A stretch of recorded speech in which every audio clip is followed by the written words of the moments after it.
Pai, Pak Sunyoto lagi terima berita. Ini dari mana? Dari helikopter Victor Bravo Papa. Just dari Bali.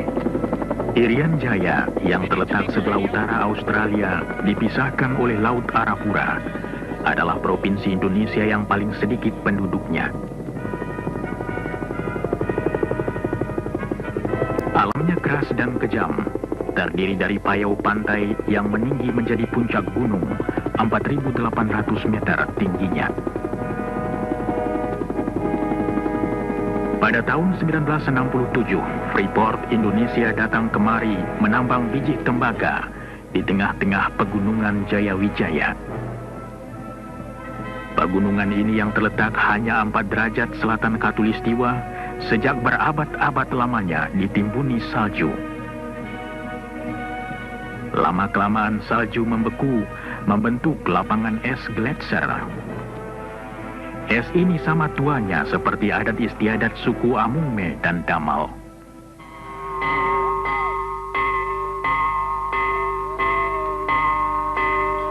Kita tak tahu apabila dataran tinggi Irian Jaya mulai dihuni. Mungkin 20.000, mungkin 30.000 tahun yang lalu. Penduduk dataran tinggi yang hidup terpencar dalam dusun-dusun kecil berhasil menyesuaikan diri dan bertahan hidup. Mereka berhasil mengatasi kekejaman lapangan dan menciptakan cara hidup sederhana bermartabat. Mereka yang berakar adat lama dan dituntun pandangan masa lalu, kini mulai berubah.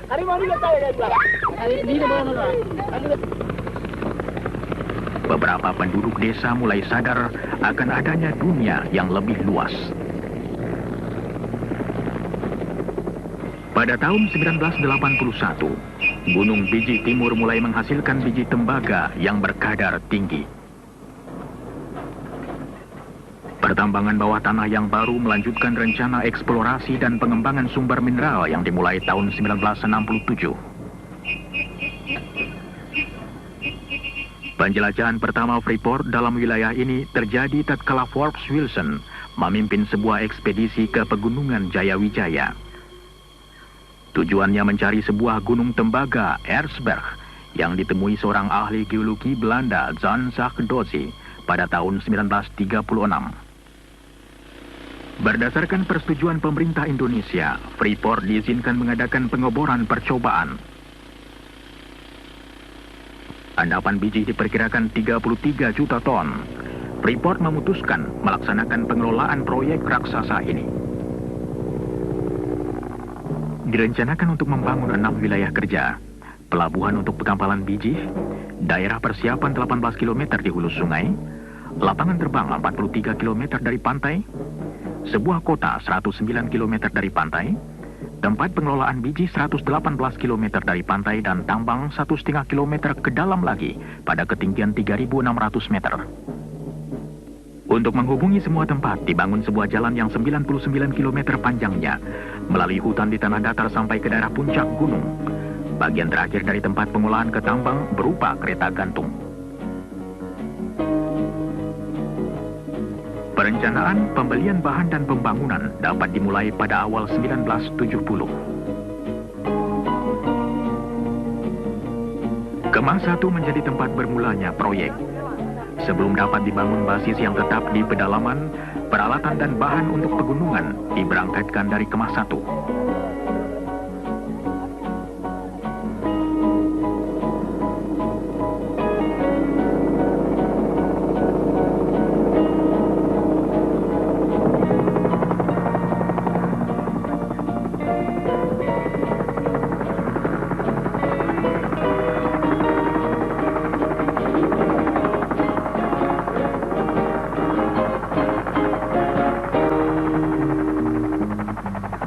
Mula-mula tidak ada tempat pendaratan helikopter.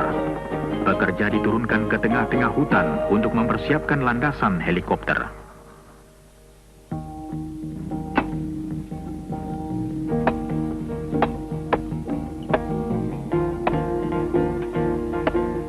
Sembilan belas perkemahan dibangun sepanjang daerah pembangunan, disusul kemah barang menurut kemampuan logistik. Logistics. If we needed a pound of nails, The closest hardware store was 600 Logistik miles. bila kami memerlukan paku setengah kilogram, maka toko yang paling dekat di Darwin, 1000 km seberang Laut Arafura. 22 years of construction, I've been all over the world, and I've yet to see a place equal to this. Selama 22 tahun saya bekerja di bidang pembangunan, baru kali ini saya lihat daerah macam ini.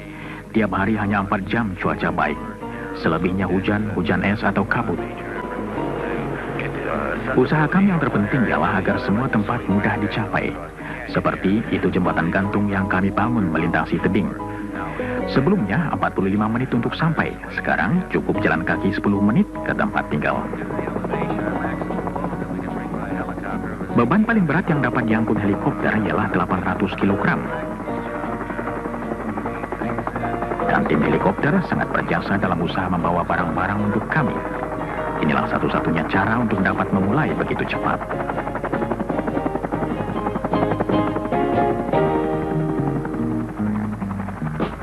Helikopter ini mensuplai 15 perkemahan gunung dengan makanan, muatan dan alat-alat besar untuk membangun jalanan yang 104 km panjangnya. Sepanjang 66 km jalan datar melalui daerah payau dan hutan dan menyeberangi 2 sungai. Kemudian jalan nanjak berbelok-belok sepanjang 36 km melalui punggung gunung terjal yang perlu digali atau diratakan agar tanjakannya tidak lebih dari 20%.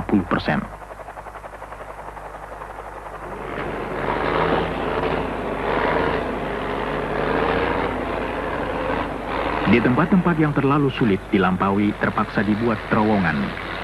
Yang satu 1.300 meter panjangnya terowongan Hanekam, dan yang satu lagi 800 meter terowongan Zakkam.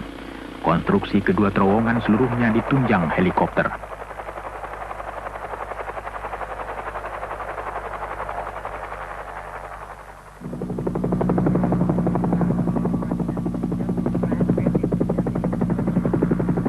Cuaca merupakan salah satu hambatan terbesar bagi pekerjaan.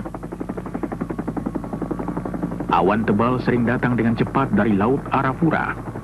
Helikopter yang berangkat dalam cuaca baik tahu-tahu masuk daerah hujan dan kabut hingga terpaksa kembali ke pangkalan.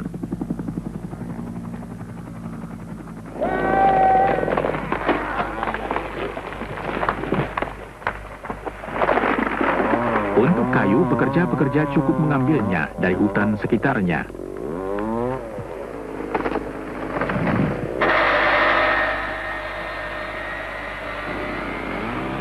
Pohon-pohon hutan yang tinggi ada guna lain untuk membuat landasan jalan. Gelondongan kayu disusun sebagai dasar jalan. Kemudian batu kerikil dituangkan di atasnya menjadi permukaan jalan.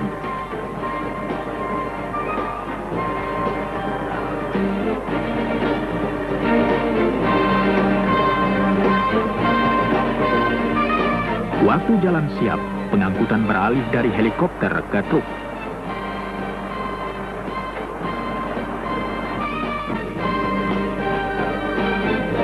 Seluruhnya lebih dari 60.000 ton barang diangkut truk melalui daerah pegunungan, kadang-kadang lebih dari 500 ton per hari. Seringkali truk memerlukan bantuan bulldozer di jalanan pegunungan.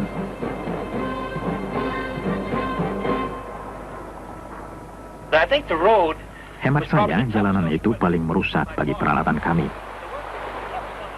Tapi pekerjaan yang paling berat bagi manusia ialah di Gunung Erzberg. Kondisi pekerjaan kami amat berat selama 4 hingga 5 bulan pertama. Tambangnya sendiri terletak 1,5 kilometer dari tempat pengolahan biji. Dan dalam jarak itu termasuk kenaikan vertikal sepanjang 700 meter.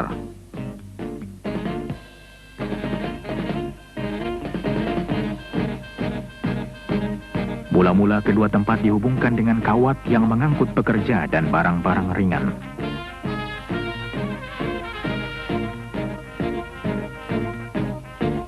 Kemudian dipasang kereta gantung untuk membawa pekerja, bahan dan kabel-kabel setebal 4 cm untuk pengangkutan biji.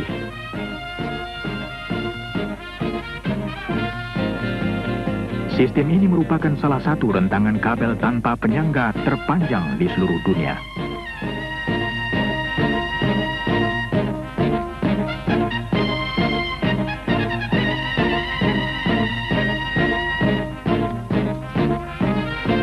Pembangunan tempat pengolahan biji mempunyai tantangannya sendiri.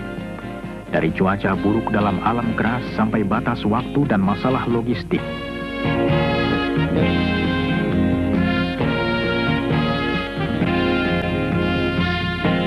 Sebuah pelabuhan baru, Amama Pare, 10 km dari laut di pinggir sungai hampir selesai. Semua fasilitas bandar laut modern harus dibangun. Dari tongkang-tongkang dan tambatannya, sampai alat pembawa barang dan pemuat kapal.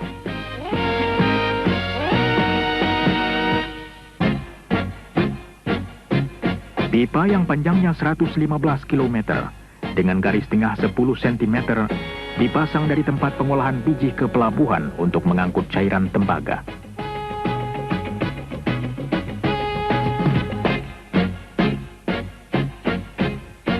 Cairan kental endapan tembaga dalam pipa dipompa mula-mula untuk melewati punggung gunung.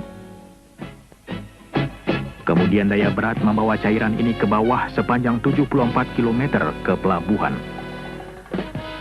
Di tengah-tengah kesibukan operasi awal, pada bulan Maret 1973, sebuah pesawat terbang jet mendarat di Timika. Pesawat ini membawa tamu istimewa yang mulia Presiden Soeharto. Bersama dengan pejabat lain, beliau datang untuk meresmikan pembukaan fasilitas penambangan.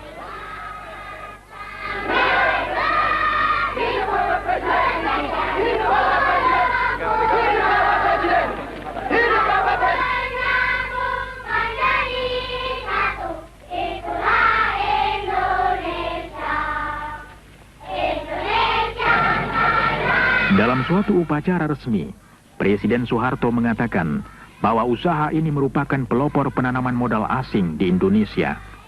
Beliau mengatakan bahwa usaha ini menggambarkan kepercayaan dunia terhadap tekad Indonesia membangun masa depannya. Kepercayaan ini merangsang datangnya investor-investor lain ke Indonesia.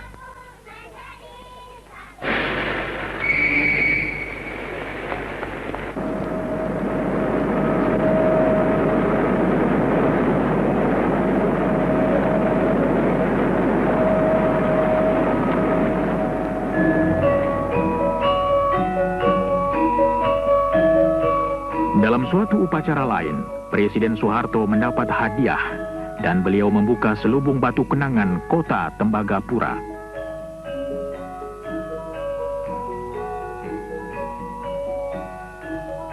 Sekarang, 10 tahun setelah mulai dibangun, kota ini berpenduduk 3.500 dan terus berkembang.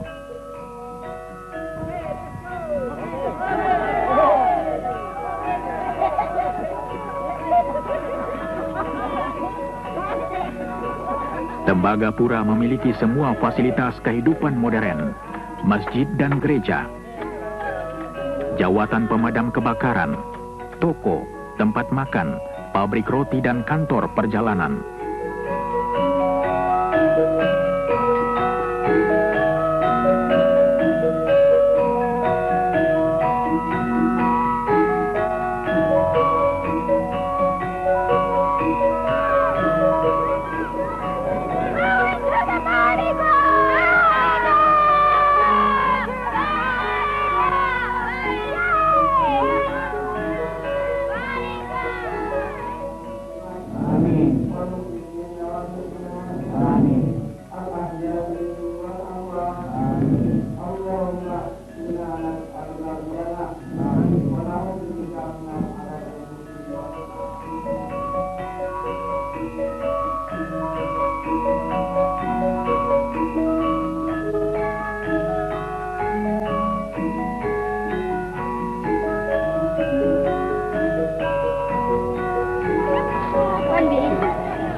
Walaupun letaknya terpencil, kota ini menyediakan fasilitas pengajaran sampai tingkat sekolah lanjutan untuk anak-anak Indonesia.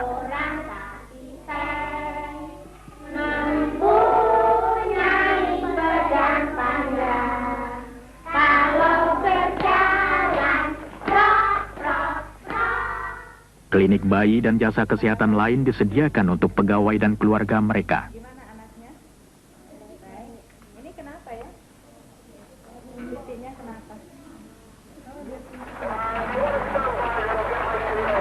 Hubungan dengan dunia luar, Provinsi Irian Jaya, Jakarta, dan luar negeri diadakan melalui satelit dan lapangan terbang Timika.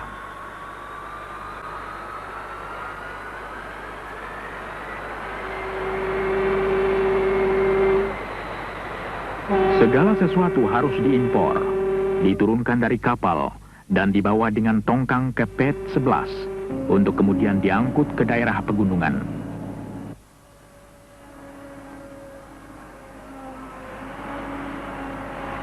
Untuk menjaga jangan ada kekurangan barang diperlukan jari cekatan dan pensil tajam. Semua angka harus ditelusuri. Peralatan dipelihara dan dibetulkan. Untuk menjaga kelancaran kerja diperlukan salah satu tim karyawan yang paling besar di Indonesia. Tambang tembaga ini adalah satu-satunya tambang tembaga di negeri ini. Itu akan berarti juga akan menambah devisa, selain tentu saja merupakan tempat pendidikan tenaga-tenaga ahli yang terampil di dalam bidang pertambangan, dan juga menambah kesempatan kerja, dan menambah pendapatan pemerintah selain dari devisa, juga tentu dengan pajak dan lain-lain. All of the buildings and structures you see around the work Semua areas bangunan in dan the gedung town yang Anda lihat sekitar tempat kerja dan kota membuktikan bahwa Freeport punya komitmen yang panjang di Indonesia. We're standing at the heart of the operation right now, the trams. Kami berdiri di jantung operasi, kereta gantung. Jika kereta mogok, biji tidak dapat diambil dari tambang.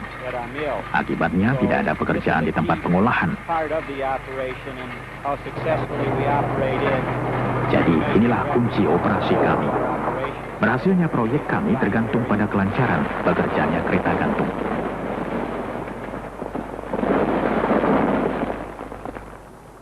Sejak kami mulai, kereta gantung telah menurunkan seluruh isi Gunung Bijih.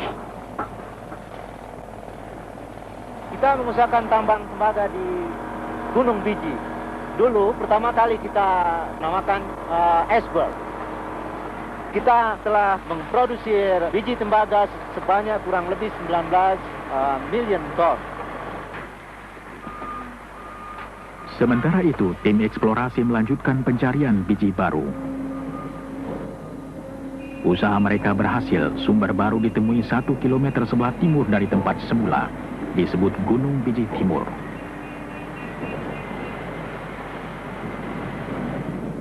Endapan biji ini ternyata lebih besar dari endapan Gunung Bijih pertama. Tahun 1976 dimulai penggarapan tambang baru. Dalam pembangunan tambang di bawah tanah ini, kami berhasil menyelesaikannya menurut rencana, di bawah anggaran belanja, dan dengan gangguan sedikit mungkin pada operasi pertambangan terbuka yang berdekatan. Endapan Gunung Bijih Timur beda dengan endapan terbuka, terkubur di dalam gunung.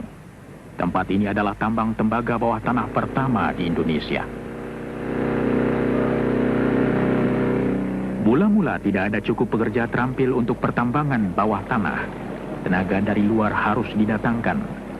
Tugas mereka ganda, mengelola tambang secara profesional dan mengalihkan keterampilannya kepada pekerja Indonesia. That is right position. Yeah. We just rise slowly, right? Raise it real slow. Watch your door.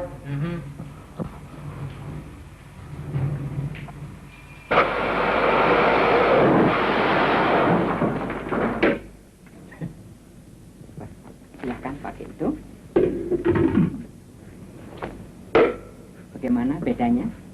Jauh sekali. Itulah perlunya. Ini baru contoh kecil-kecil saja. Selama 4 tahun, penjelajahan dan perkembangan sekelompok tenaga kerja memasukkan banyak orang Indonesia yang sedang dalam latihan dan tidak pernah bekerja di bawah tanah sebelumnya.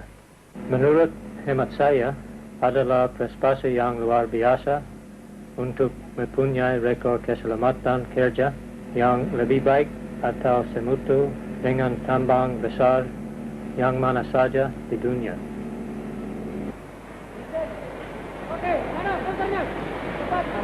Have to years of exploration, diamond drilling, planning, development. Setelah bereksplorasi bertahun-tahun lamanya, mengebor dengan intan, merencana dan membangun, kini telah tiba saat produksi tambang bawah tanah. Technology employed here is unique. Teknologi yang dipakai sangat unik. Apalagi kalau diingat bahwa teknologi macam ini hanya terdapat di sedikit tempat lain di dunia. Dan Anda menemukannya di tempat jauh seperti Irian Jaya. Our current mining reserves indicate we'll have ongoing operations. Persediaan endapan menunjukkan bahwa kami masih akan dapat beroperasi sampai 13 hingga 15 tahun lagi. Tentu saja kami terus mencari dan mengharap akan dapat endapan lain. Semua ini merupakan pertanda baik. Tidak saja untuk karyawan Freeport, tetapi untuk seluruh Indonesia. After installing the cylinder head bolts, it is good to follow the torque sequence that you found in the manual. It's important that you use Bicara mengenai transfer dari teknologi dan program Indonesianisasi dalam proyek Freeport ini, sebetulnya kedua perkataan Indonesianisasi dan transfer dari teknologi adalah identik. Proyek ini mulai beroperasi dalam akhir tahun 72, di mana sebagian besar masih di posisi-posisi yang penting dipegang oleh expatriate. Lebih dari 1,5 tahun yang lalu, semua posisi sudah dipegang oleh tenaga-tenaga ahli dari bangsa Indonesia. Jadi saya berpendapat transfer teknologi dan program Indonesianisasi suatu hal yang boleh dikatakan sukses di tempat ini.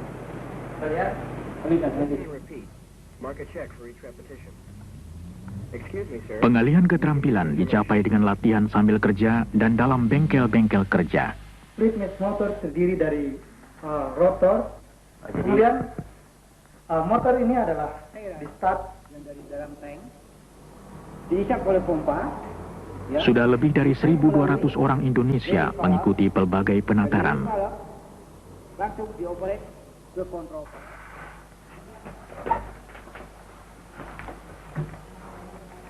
Paru-paru kiri dan paru-paru kanan, ya. Keterampilan dan pengetahuan pegawai kesehatan pun ditingkatkan terus-menerus. Tentu mereka tidak bekerja melulu, cukup kesempatan untuk rekreasi. Kemudian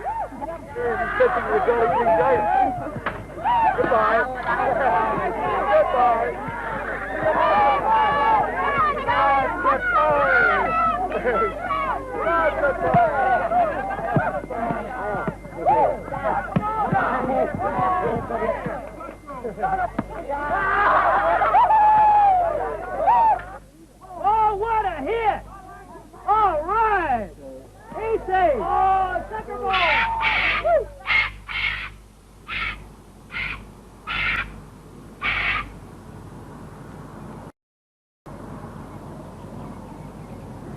Tembagapura sejuk dan nyaman, tapi hujan tiap hari, curah hujan 500 cm tiap tahun.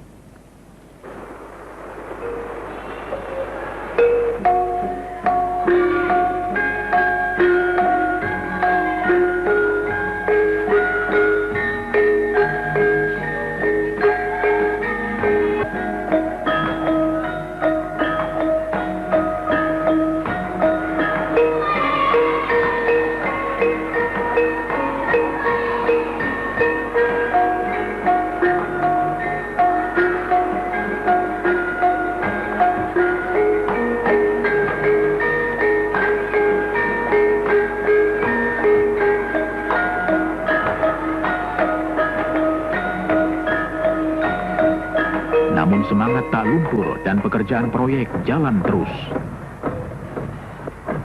Fungsi daripada government relations adalah sebagai penghubung di antara perusahaan dengan pemerintah, baik di pusat maupun di daerah.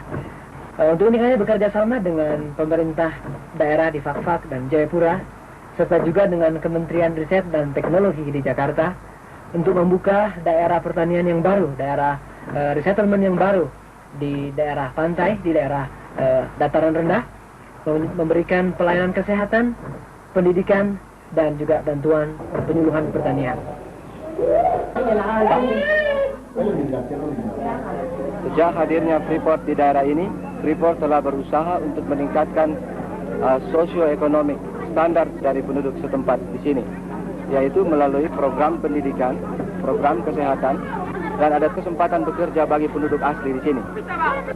Sekarang ini, program bantuan bagi penduduk asli ini sedang disentralkan di Timika dengan satu program bantuan antara pemerintah daerah dan Freeport dengan proyek yang kita sebut Resettlement Project.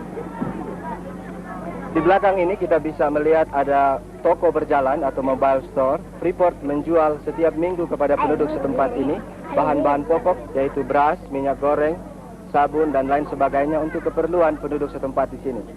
Juga di sebelah sana kita bisa melihat ada klinik. Itu kita memberikan pengobatan cuma-cuma kepada penduduk setempat. Ada 3 klinik di proyek ini dengan pelayanan pengobatan cuma-cuma.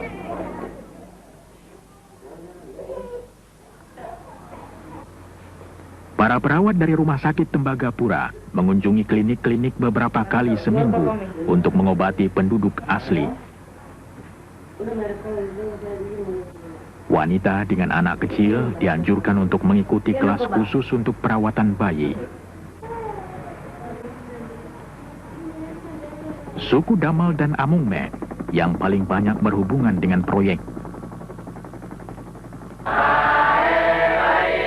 Sumber dan lambang kekayaan utama, pesta panggang babi menambah gengsi mereka.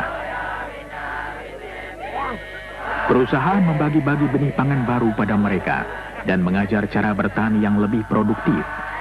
Hasilnya, gizi mereka bertambah baik dan untuk pertama kali, hasil pertanian mereka dapat dijual.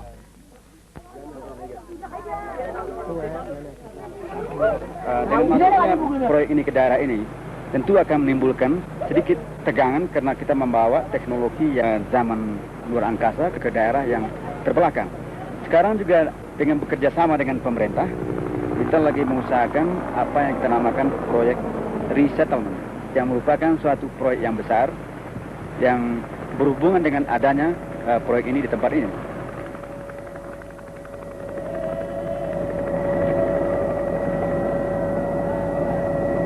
Apollo 7, Victor Bravo Romeo.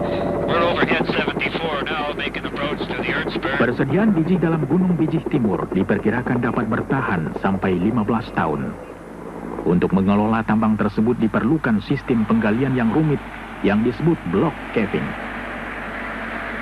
Block caving can be described Block caving dapat digambarkan dengan menjungkir balikkan tambang terbuka, menjatuhkan biji melalui terowongan, untuk kemudian diambil dan diangkat ke permukaan tanpa banyak kerja tambahan.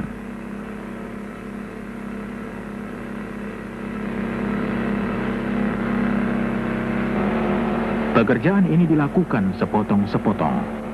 Bagian yang akan dilongsorkan dipersiapkan dulu. Di bawah tempat biji dibuatkan dulu terowongan.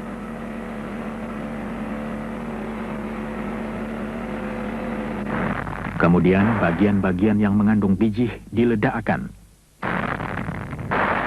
Ledakan ini menyebabkan lapisan yang mengandung biji kehilangan penyangga dan roboh.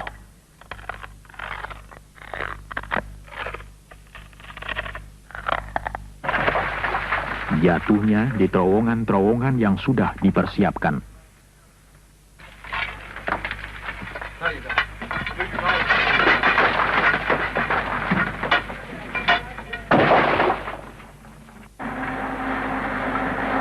Dari sana, potongan-potongan diangkut ke tempat pengumpulan di luar.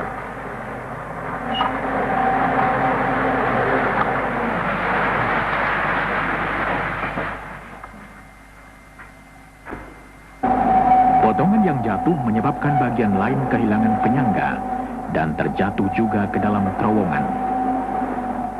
Serangkaian penghancuran yang teratur dan berencana menciptakan proses pelongsoran terus-menerus.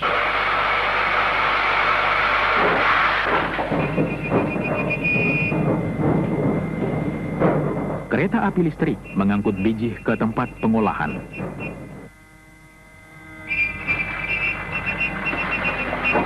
Produksi biji di Gunung Bijih Timur akan meningkat terus, sedangkan produksi tambang terbuka makin berkurang.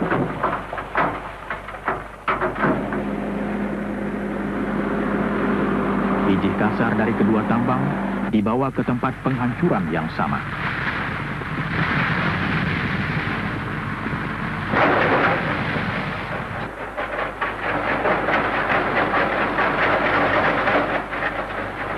Virtually every ton of ore that's mined in this project is transported to the concentrator via the tramways you see in the background. Tiap ton biji yang keluar dari tambang diangkut dengan kereta gantung ke tempat pemekatan. Kapasitas kereta gantung ini ialah 9.500 ton per hari.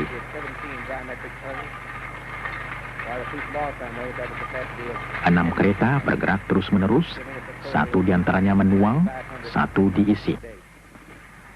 Kabel gantung kereta tersebut panjangnya 58 km. Anda dapat mengerti bahwa kesulitan utama ialah memelihara sistem gantung ini. Tiap kabel diperiksa 1 kali seminggu. Hampir tiap bulan ada kabel yang perlu diganti.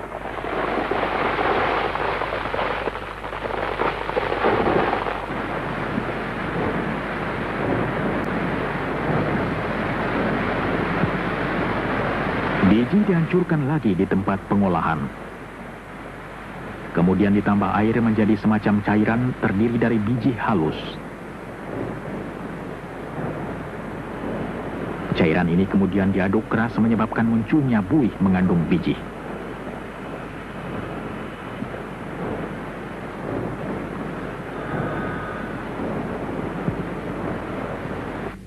Bahan ini kemudian diperiksa dalam laboratorium untuk menentukan kadar tembaga, emas, dan perak.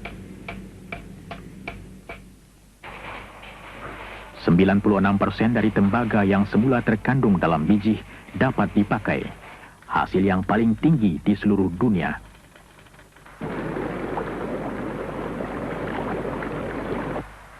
Logam yang terdapat dalam buih dipisahkan, dijadikan cairan kental lagi dan disedot melalui pipa ke pelabuhan.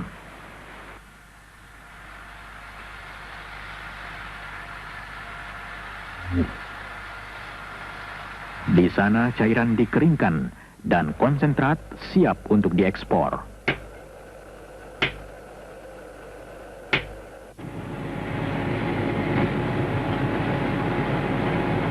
Konsentrat ini dituang dalam palka kapal.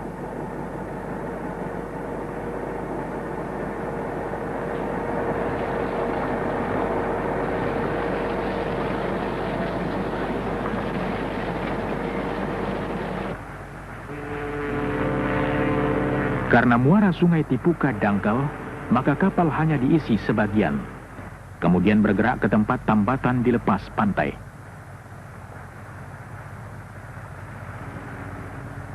Di sana sisa konsentrat tembaga dipindahkan dari tongkang sampai kapal penuh. Juga Freeport mendatangkan kapal-kapal supply dari Australia yang membawa makanan, plus bahan-bahan pelumas dan onderdil. Kemudian juga dari Singapura sekali sebulan, dan juga kapal tanker yang membawa diesel sekali sebulan. Rata-rata tonnage yang di-handle di pelabuhan adalah 6.300 metric tons. Saya datang ke Freeport sini tahun 1974 sebagai Assistant Port Superintendent dan bekerja di Amamapare, pelabuhan. Di Port Said sekarang ini, atau Amamapare, sekarang ada 300 penduduk.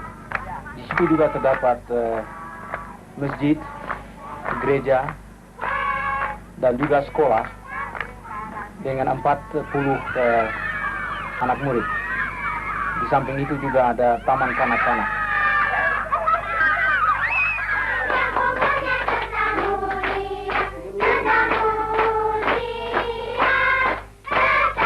Pesta ulang tahun merupakan tradisi hampir seluruh dunia. Pesta bayi yang pertama lahir di Tembagapura baru-baru ini merayakannya.